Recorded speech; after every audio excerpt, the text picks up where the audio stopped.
Magazine director is alleging that you have a drinking problem, that it is getting in the way of your work running the FBI. What is your response this morning to this article?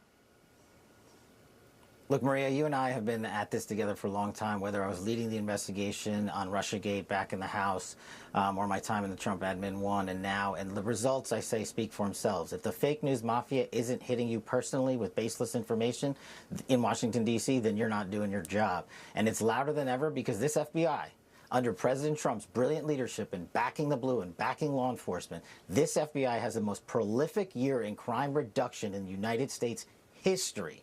A 20% reduction in the homicide rate, a 20-point drop in opiate overdose deaths. We have found and identified 6,300 child victims. 6,300 kids get to go home to their kids. That's a 30% increase. Seizing enough fentanyl to kill 180 million Americans. That's a 31% increase. Our deal with China, where we stopped the flow of fentanyl precursors, a historic engagement thanks to President Trump in Busan.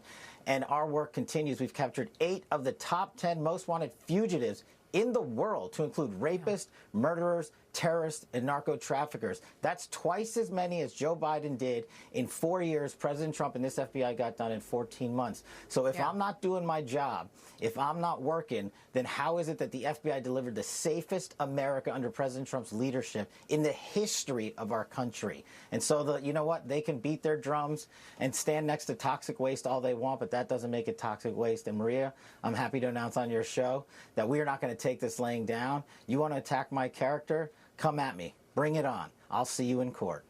So you're going to sue them? Absolutely. It's coming tomorrow. Tomorrow you will be dropping a lawsuit against the Atlantic magazine. Yes, I will, for defamation. And because you know what, Maria? We have to fight back against the fake news. It's one of the many things that President Trump is so successful at in leading out on, because no one is attacked as baselessly as he is and as much as he is.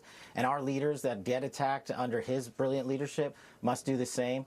And I won't tolerate their attacks on me, because they are indirect attacks on the men and women of the FBI that we've cleaned up. And this historic, prolific year of crime reduction across the board is something that all Americans should be. And I know they're proud of it because I travel across the country and they say our communities are safer than ever before. Our kids aren't dying of drug overdoses. You're stopping terrorist attacks. Maria, in December, in a 4-week span, this FBI stopped 4 terrorist attacks planned over the holiday season. 4. That's more than Joe Biden did in his 4 years. So we're going to get after the fight. And if the fake news mafia wants to, ring their drumbeat as loud as they can, they're never going to stop me from completing the mission that President Trump asked me to do, which is safeguarding America. And we're doing it better than ever before.